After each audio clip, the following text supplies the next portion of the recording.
Greetings, dear ones. Today we wish to speak to you on a simple process you can use to get the love and the balance that you desire in your relationships. How often do you find yourself in a place where someone is at odds with you? And we've been taught through numerous scripture and spiritual practices that we're supposed to turn the other cheek and love this person. And if we could just see them as the aspect of God that they are, then we would love them, even though this person may be acting out poorly and in a way that's harmful and hurtful to you. We'd like to suggest a little twist on this, a way to make it more real. What if, for a moment, when you were in conflict with someone, instead of trying to find what you could love about them, what if you stopped and found what you could love about yourself? What if you spend a moment in the middle of this turmoil saying, "Oh, I'm really hurt here. I'm wanting this person to respond to me in a certain way, and they're not. They're responding the way they're responding, and it hurts, and I don't like it." What if you were to acknowledge that and then comfort yourself instead of worrying about how to keep the interaction going with the other person? This is what we'd like to suggest to you.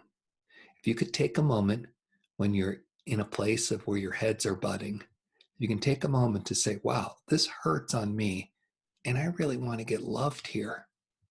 And then love yourself, parent yourself in that moment, regardless of what the other person is doing. Comfort yourself by saying, hey, you're loved and you're beautiful, and it's really sad that you're not being received right now, but I am here for you. And the I am here for you is literally your I am presence, your spirit, your soul. If you, in that moment where you're having conflict and you're feeling torn, can you provide what you need? Now, for most of us, we had to go through the process of where we don't react, we respond. We had to clear enough of our own personal baggage and triggers and blockages so that when a person was out there acting poorly, we weren't being triggered and just simply reacting to them unconsciously. I mean, you know what it is, road rage and everything like that. Once you clear that, then you're in this place where these other teachings that we've been raised with come into effect. And they're sitting there talking to you constantly of, oh, love the other person. And you should. But this is impossible until you love yourself.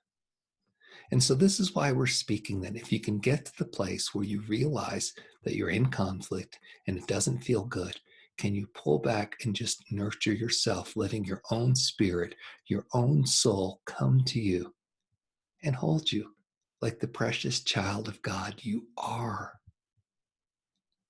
Try that in your, when you're in a conflict, if you can hold that space. Then see what happens in the conflict. First, you're probably going to lose interest in it and no longer be in that situation. Simply extricate yourself from that situation, move out of it to some place where, oh, I don't need that right now. And then as you get more nurtured and more stronger, when you do meet that person, there's going to be a connection there, an unknown connection that's going to be there etherically, because you're going to be already providing yourself what that person wishes they were getting. And they were trying to get it from you through whatever force or behavior or whatever they were doing. But they're going to realize all of a sudden you have it. And that's an opportunity for an opening, should you wish to make that connection. So I know this sounds backwards to work on yourself first, loving yourself first in the middle of a conflict, loving yourself for not getting or feeling or being whatever it is you want in that moment. And really, like you would a small child, oh, it's sad that you're not getting that. That hurt. It's not nice. Let me hold you. Let me be with you. And then as you start to fill up, then you'll be able to interact with the person that you're in conflict with in a whole different way because you're coming from a different place. And you may just miraculously find that the conflict isn't what it was or isn't even there anymore. Because as you shift out of the dynamic, remember the old saying, it takes two to tango? As you shift out of the dynamic and no longer dance that kind of dance with that person, they will either have to find another partner or become a different person. And you know, as you make your ascension into 5D, that timelines are fluid. And do not be surprised when you find yourself on a timeline where you're with that person and they don't even remember the conflict or remember acting poorly to you like they were when you were first hurt and had to pull back. Because you're in a different place now because you have changed. And that change comes from loving yourself in that moment. I know this is different than a lot of what's been taught. Give it a try now. We're in new energies. And it's very, very important that you start to understand your power and your ability to create the world you desire. And that stems from feeling totally safe and confident and loved. Imagine if you grew up in a world where every step of the way, all the adults around you, your parents, all your friends said, "That's amazing. You're incredible. Look at what you can do. You're doing so well." Imagine if that was the only message you received. What would your limits be? Would there even be limits? Your abilities would be amazing because that would be natural for you to be amazing. Now we're coming to this new energy, the energy where timelines are fluid, the energy where we can create. And centered at that is the understanding that you indeed are amazing. It's a quiet place. And when you get to that quiet place, then all realities, all different permutations of what could be are there. And as you choose to focus, then you will find yourself in those places. What solidifies them as real then is the emotion you attach. Now, this again sounds kind of opposite to what we've been taught. For example, the teachings of the secret and the teachings of manifestation are that you should hold what you desire with an emotion of gratitude and love, because that's the highest frequency and will attract it. And that is true. That will happen.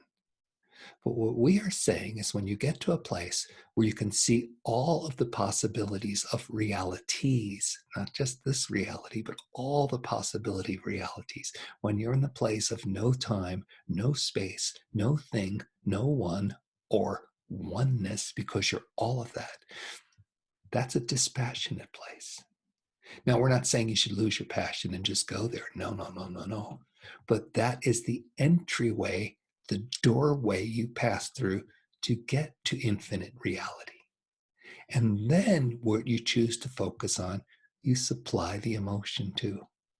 Oh, this is nice. I like this. And then more of it coalesces and appears around you.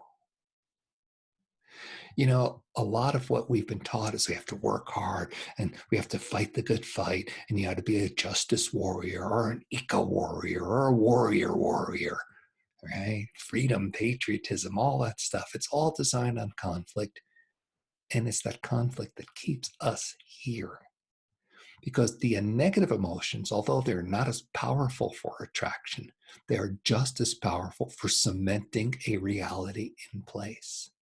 So as we fight and are in opposition to all the things we think we need to change, we're cementing that in place. When you get to the point where you are fixed in your own love and secure, whether you're in conflict or whatever's going on around you, when you get to the place where you're fixed in your own love and secure in your own power as a divine aspect of God expressing uniquely as you, then you can observe what you choose. You're in that space of no time and no place because you're connected to all. And in that space of no time and no place, you can pick what you focus on and then start to give it your love. and that will just come back to you in bounds. So we hope that you appreciate this message today because it really is a message of your power, especially when you're in the dynamic of the person to person conflict, the fight. That is the time to understand you are the love you're seeking. And the person you're in conflict with is nothing more than a representation of how you are not getting that love. And rather than pound it out of them or try to get their agreement for whatever it is to recognize you, understand you're hurt. Love yourself for being hurt. Love yourself for being beautiful and amazing and not finding a way to express that in that moment of time. And as you build up that love, you will then grow into being able to manifest, not by intent of, I'm going there and I'm going to make this happen, I'm going to work hard, but through allowance of observing all that is around you and choosing what gives you the most joy and keeping your attention there. In the end, you'll be grateful for these conflicts that you have with individuals because they are great teachers to you. But for now, while you're hurt, while you're feeling that pain, go into the internal place. Hold yourself like the small child that is hurt. Kiss and love yourself. And watch your beauty grow and unfold. Thank you for allowing us to share this message.